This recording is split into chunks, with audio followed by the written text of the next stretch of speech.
Good evening, and I'm glad to be back again with you. And as we have announced that on Sundays we'll be discussing certain important doctrines that we as Christians must be aware of. And today we are going to look at a very important doctrine, that is the doctrine of the Holy Spirit and the indwelling of God and Comforter within a believer. So before I begin, let me share a quote with you by Thomas Arnold. He who does not know the Holy Spirit does not know God at all. So if we want to know God, we must know the Holy Spirit. Holy Spirit is the member of Godhead, the member of the Trinity. He is either partially or even totally neglected by certain churches and professing Christians, or simply overemphasized by another group of Christians. Both extremes are a result of our lack of understanding of the person, nature, and work of the Holy Spirit. Holy Spirit is God and must be worshipped and revered as God. Any misconception about His nature or work amounts to blasphemy and idolatry, and Jesus warned us in stern and strict words concerning the blasphemy against the Holy Spirit. Therefore, it becomes very, very necessary for us to understand who the Holy Spirit is and what He does for us, in order that we may honor and worship Him, and in a way He must be honored and worshipped. So who is the Holy Spirit? Holy Spirit is a person. Many false teaching groups would tell you that He is not a person, that He is not a God. He is not God. They would tell you that He is just a force of God. Certain false teaching groups, for example Arianism in the ancient times and Jehovah's Witnesses today, reduce the Holy Spirit to mere energy or force or power of God, not a distinct and divine person of the Trinity. To deny the personhood of the Spirit is to deny Trinity. Since Holy Spirit shares the same essence and nature as of the Father and the Son, He is as much a person as the Father and the Son. The Bible uses personal pronouns for the Holy Spirit. For example, I will read from Acts chapter 13, verse 2. While they were worshipping the Lord and fasting, the Holy Spirit said, "Set apart for me Barnabas and Saul for the work to which I have called them." Notice those pronouns, me and I, personal pronouns. This is the Holy Spirit speaking, and as He speaks, He uses personal pronouns like me and I for Himself. And as He speaks, He gives authoritative instructions and commands. In John 15:26, Jesus speaks about the Holy Spirit in following words: "But when the Helper comes, whom I will send to you from the Father, the Spirit of truth, who proceeds from the Father, He will bear witness about me." Here the Holy Spirit is referred to as whom and he, a masculine personal pronoun. In John 16:13, again, pronouns like he and his are used while referring to Him. While the Spirit of truth comes, He will guide you in all the truth, for He will not speak on His own authority, but whatever He hears, He will speak, and He will declare to you the things that are to come. The attributes of the Holy Spirit also affirm His personality. A personality can be defined as possessing intellect, sensibility, or emotions and will. The Holy Spirit is an intellectual being. He, being the Spirit of God, knows God. Intellect. We read that in 1 Corinthians chapter 2 verses 10 and 11. The Holy Spirit is the Spirit of wisdom. Again, something to do with the intellect. Ephesians 1:17. He is the Spirit of wisdom, understanding, Spirit of counsel and might, the Spirit of knowledge and fear of the Lord. Holy Spirit has sensibility and emotions, and He can be grieved by sin. And we read that in Ephesians 4 verse 30. He exercises sovereign will in the bestowal of spiritual gifts on men according to His will. The Holy Spirit gives us gifts according to His will. We cannot manipulate Him to give us any gifts. And we must be careful of those who teach and preach that we can somehow manipulate the Spirit in order that we might get those spiritual gifts. The personality of the Holy Spirit is also revealed in His works. One cannot reasonably deny His personhood by observing all the works that the Holy Spirit performs. In Genesis chapter 1 verse 2, we see that the Holy Spirit, the Spirit of God, is actively participating in the work of creation. He possesses creativity. The earth was without form and void, and the darkness was over the face of the deep, and the Spirit of God was hovering over the face of the waters. The Spirit of God empowers us. Zechariah chapter 4 verse 6. Then he said to me, "This is the word of the Lord to Zerubbabel, not by might nor by power, but by my Spirit, says the Lord of hosts." The Spirit empowers. The Spirit teaches. When the Spirit of truth comes, said Jesus, He will guide you into all the truth. For He will not speak on His own authority, but whatever He hears He will speak, and He will declare to you the things that are to come. He will guide you and He will teach you. John 16:13. The Holy Spirit restrains evil and sin. We read that in 2 Thessalonians chapter 2 verse 7, 2 Thessalonians chapter 2 verse 7. And then the lawless one will be revealed, whom the Lord Jesus will keep with the breath of His mouth and bring to nothing by the appearance of His coming. The breath of His mouth. The Greek word for Spirit is pneuma, which is same as breath or wind or air. And in John chapter 20, we see that Jesus breathed the Holy Spirit upon His disciples. So the breath of Jesus, the breath of His mouth is the Spirit. And by that Spirit, He will destroy the work of the lawless one. He will destroy the lawless one, the Antichrist. The Spirit commands. The Spirit issues commands. In Acts chapter 8 verse 29 we read, "And the Spirit said to Philip, go over and join this chariot." The Spirit commands Philip to go and sit on the chariot. He convinces the world of sin, righteousness and judgment. John 16:8. And when He comes, He will convict the world concerning sin and righteousness and judgment. The Holy Spirit convicts us of our sins. He makes us realize how sinful we are. The Holy Spirit guides. We have just read that verse from John. He prays and intercedes for us. Romans 8:26. Likewise, the Spirit helps us in our weakness, for we do not know what to pray for as we ought to, but the Spirit Himself intercedes for us with groaning too deep for words. All these works cannot be performed by a mere force. These scriptural facts, these biblical facts give us enough reason to believe that the Holy Spirit is more than just a force or an energy. He is a person.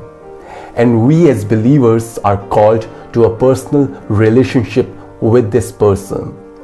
Being guided, comforted, and taught by somebody requires a relationship. In fact, the benediction that we receive each Sunday calls us to the communion or the fellowship with the Holy Spirit. And the prerequisite to communion is relationship.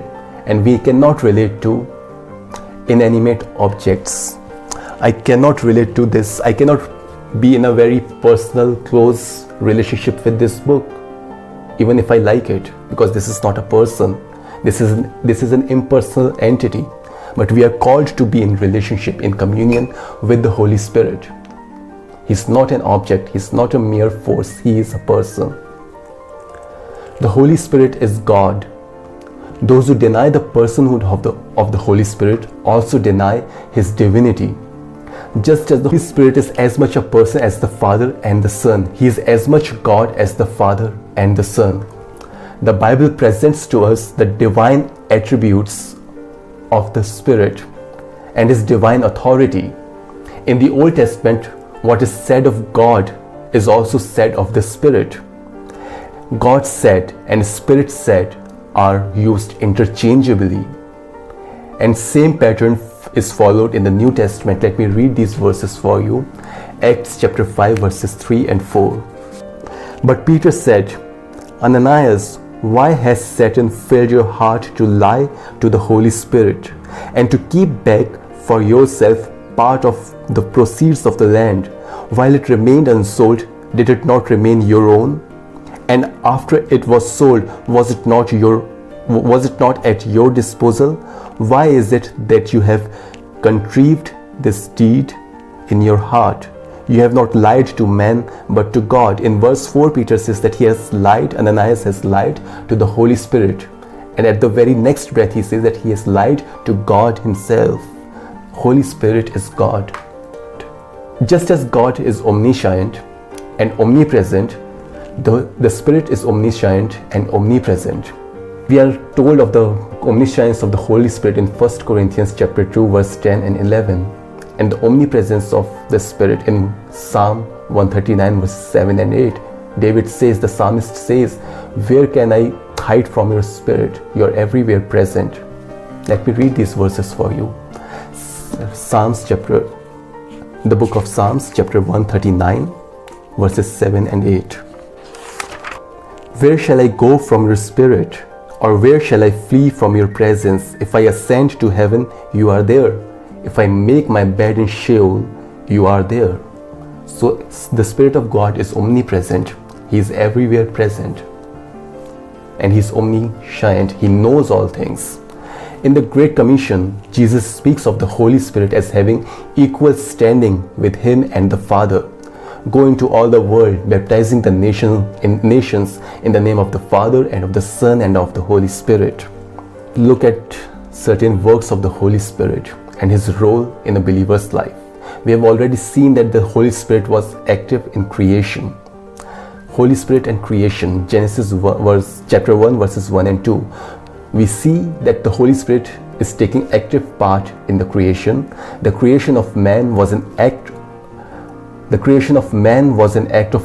the triune God, all three persons of the Trinity, as suggested by the words, let us, plural, make man in our own image, plural. Father, Son, and the Holy Spirit together created man.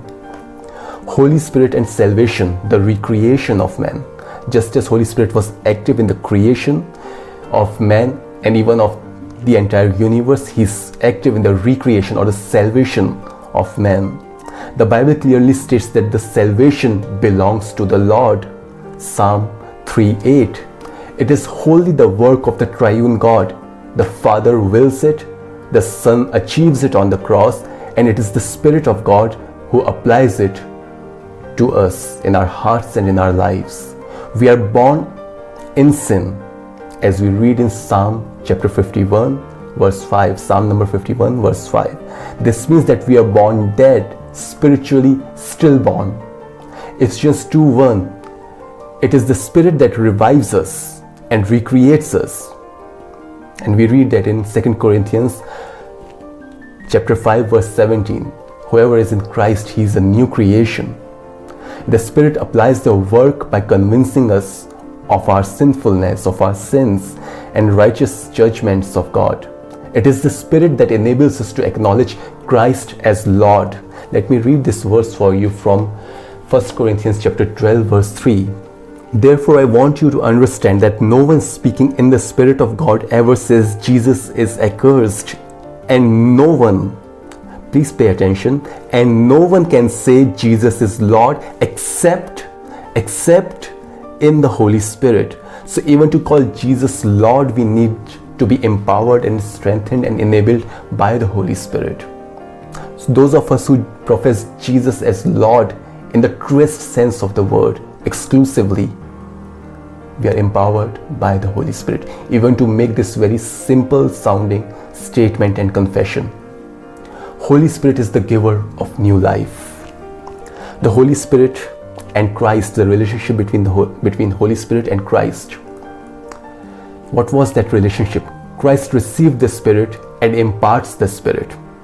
Christ received the Spirit at his baptism when he descended upon him in the form of dove, and we will read about that in Luke chapter 3 verse 22.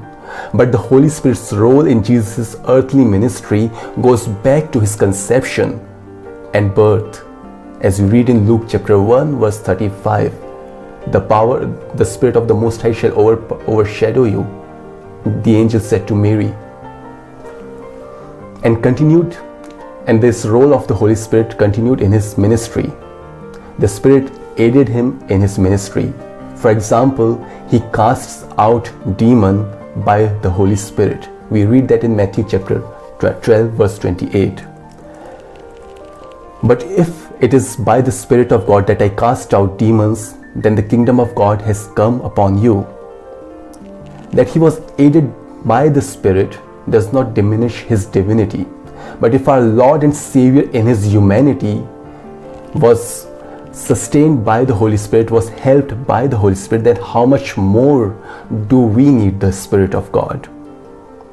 The giving of the Holy Spirit is closely linked with the glory and glorification of Jesus, as we read in John chapter 7 verse 39, that the Spirit was not yet given because Jesus was not yet glorified. After Jesus' death, resurrection and ascension, which was his glorification, when he went back to his former glory and was seated at the right hand of the Father, that he sent forth his Spirit to dwell with us and within us. And the Spirit, when given, was to glorify Jesus. Jesus said when the Spirit would come, he would glorify me in you. John 16:14.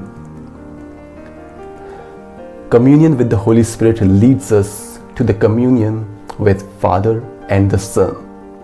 Holy Spirit is Christ's Spirit. He is Jesus' Spirit. As much as the Spirit of God the Father. We read that in Acts chapter 16 verse 7, which says, and when they had come up to Mysia, they attempted to go to Bithynia, but the Spirit of Jesus did not allow them. And the Spirit is Christ. He brings Jesus to us. Jesus promised to be with us always. And when he was about to go away from the earth, his disciples were wearied, and he comforts them in these words while promising the Holy Spirit in John chapter 14 verse 18. I will not leave you orphans, I will come to you. And he comes to us in the person of the Holy Spirit, unites us with himself through his Spirit. In that day, Jesus said in John chapter 14 verse 20, in that day you will know that I am in my Father, and you in me, and I in you. When the Spirit is in us, he is in us and we are in him. Christ is in us and we are in him, as he is in the Father. And this fulfills the promise of Jesus in John chapter 14 verse 7. All that the Father has is mine. Therefore I said, he will, that is the Holy Spirit, he will take what is mine and declare it to you. Here is a quote that perfectly describes how the Holy Spirit helps us to commune with God. The Spirit, I read this somewhere and I thought it would be good that I should share with you. The Spirit is the one who has always eternally enjoyed the Word. The Word here refers to Jesus, as we read in John chapter 14. John chapter 1 verse 14, the Word became flesh and dwelt among us, and we beheld his glory as the glory of the only begotten Son of the Father. The quote says, the Spirit is the one who has always eternally enjoyed the Word, that is Jesus, as he has gone out from his Father. Through the Spirit, the Father has eternally expressed his love for the Son, and through the Spirit, the Son has echoed his Father's love back. When the Father and the Son share their Spirit with us, they share with us their own life, their own love, and their own fellowship. Attributes of the Holy Spirit. What is the character of the Holy Spirit? There are various characters. He has all those characters that God the Father has, that Jesus has, but we will look few of those characteristics of the Holy Spirit or the attributes of the Holy Spirit. Number one, He is our advocate and helper. The Greek word translated as advocate or helper is parakletos. From two Greek words, it is the combination of two Greek words, para, which means alongside, to stand by the side of someone, and kaleo, meaning to call out. Technically, in the New Testament context, parakletos was a family attorney or a lawyer or an advocate. Every time a family struggled with something, the lawyer or the attorney was called, and he immediately came to help them in struggle. We are the part of God's family, and the Holy Spirit is our family attorney, who is there for us every time we need Him. Notice that what Jesus promised. He promised another advocate or helper, another. It means that there was already one prior to Him, and it was Jesus. In the Holy Spirit, we have the vicar or the substitute of Christ. The Holy Spirit is the substitute of Christ or the vicar of Christ. Any human who claims to be the vicar of Christ is lying and blaspheming the Holy Spirit.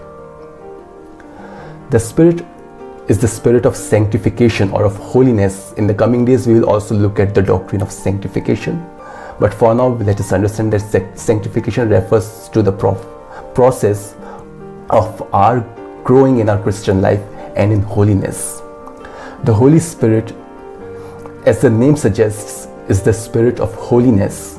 He enables us to grow in our sanctification in holiness, by which we are conformed to the image of Christ and made holy.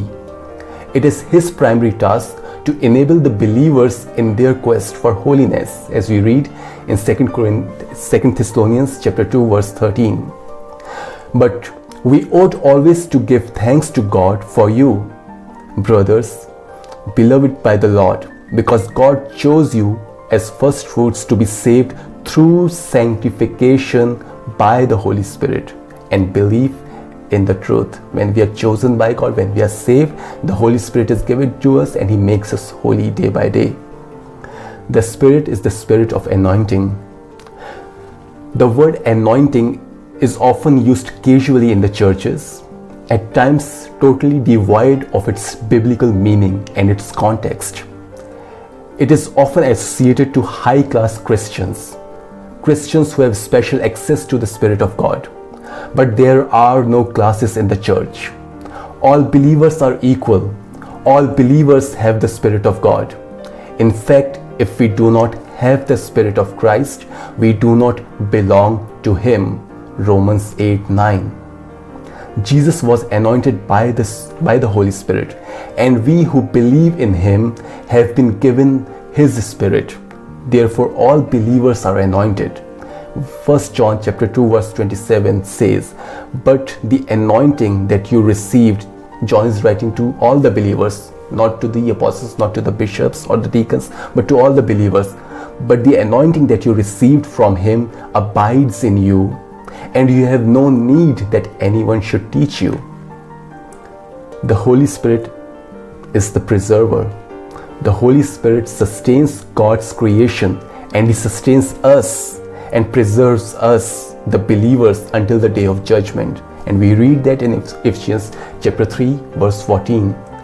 In Him you also, when you heard the word of truth, the gospel of your salvation, and believed in Him, were sealed with the promised Holy Spirit. He is the guarantee of our inheritance until we acquire possession of it, to the praise of His glory. So when we are saved, when we are born again, when we put our faith and trust in Christ, we are sealed by the Holy Spirit as a mark that we belong to Him. And that seal of the Holy Spirit, that Spirit Himself, is the guarantee that we would one day be saved. We would one day be with Him forever. Now there is another word which is tossed about very casually in the churches, which is the baptism of the Holy Spirit. 1 Corinthians chapter 12 verse 13 reads, "For in one Spirit we have all been baptized into one body, Jews or Greeks, slaves or free, and all were made to drink of one Spirit." It is often preached and believed that after we believe in Jesus and are baptized with water, we need to have second baptism, baptism of the Holy Spirit. And the evidence of this baptism is considered to be speaking in tongues. And this brings us to another spiritual level. Now, I won't talk about tongues here, if God willing. We may talk about some other day. But as we have already seen that all believers have been given the Spirit and there are no distinctions between the believers, this view is not compatible with the teachings of the Bible. The Spirit baptisms that Luke records in the book of Acts conform to the geographic spread of the gospel in the initial stages of the church. The Jews in Jerusalem, God-fearers or the Gentile believers in the living God in Judea, Samaritans in Samaria, and Gentiles who represented the ends of the earth. These baptisms confirm that none who are welcomed into God's kingdom through faith in Christ alone are second-class citizens. No Jew, no Gentile. The Holy Spirit is our illuminator. He illumines our hearts. Illumination from the Holy Spirit is required in order to understand the scripture that He has inspired. The Holy Spirit inspired the biblical revelation, the truth about God. Illumination is distinct from revelation. Revelation gives us new information, while illumination does not give us any new information. It only rests upon the revelation of the Holy Spirit, which has already been given to us. To illuminate means to make visible or bright by shining light upon something, to clarify. The Holy Spirit illuminates our darkened hearts in order that we may understand the Word of God, and apart from His illuminating work, we cannot understand the scripture. Unless He guides us, we cannot be led to the saving knowledge of Christ. 1 Corinthians chapter 2 verse 14 and 15. The natural person refers to the sinner, the unsaved sinner who is not yet born again. The natural person does not accept the things of the Spirit of God, for they are folly to him, and he is not able to understand them because they are spiritually discerned. Verse 10, going back to verse 10, 11 and 12. These things God has revealed to us through the Spirit, for the Spirit searches everything, even the depths of God. For who knows a person's thoughts except the spirit of that person which is in him? So also no one comprehends the thoughts of God except the Spirit of God. Now we have received not the spirit of the world, but the Spirit who is from God, that we might understand the things freely given us by God. So we cannot understand the Word of God without the Spirit of God. We cannot understand the things of God without the Spirit of God. The Holy Spirit is our comforter. The word Parakletos is often translated as comforter, but it does not do justice to the word itself. However, the Holy Spirit does comfort us. God is the God who comforts. We read that in Isaiah chapter 66 verses 10 to 14. The Spirit of God comforts us. Again, Isaiah 61 verses 1, 2 and 3. It should comfort us that God in the person of the Holy Spirit indwells us, helps us, guides us, intercedes for us, and teaches us. The word comfort is a combination of two words, come, meaning with, and fortis, meaning strength. So the fact that the Holy Spirit is with us should give us strength in times of trouble.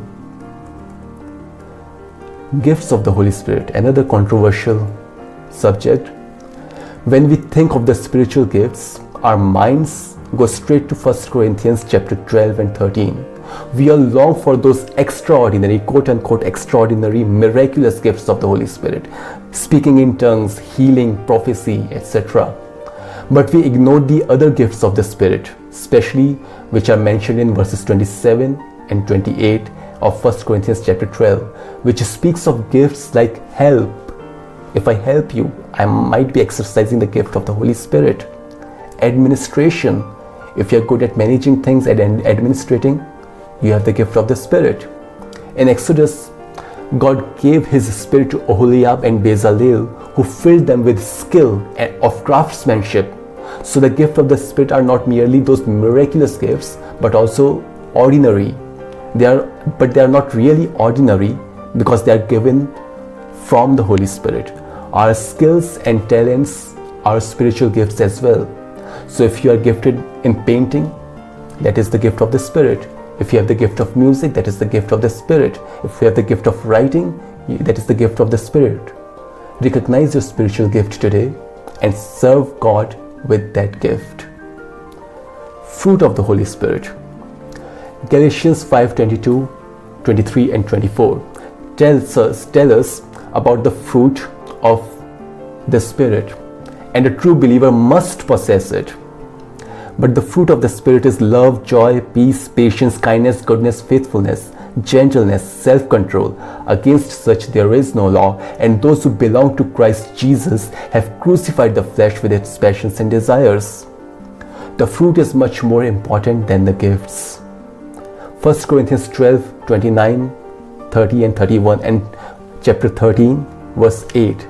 In these verses, Paul suggests that there is a higher and a more excellent way than to possess the gifts of healing or speaking in tongues. Maybe I should read that.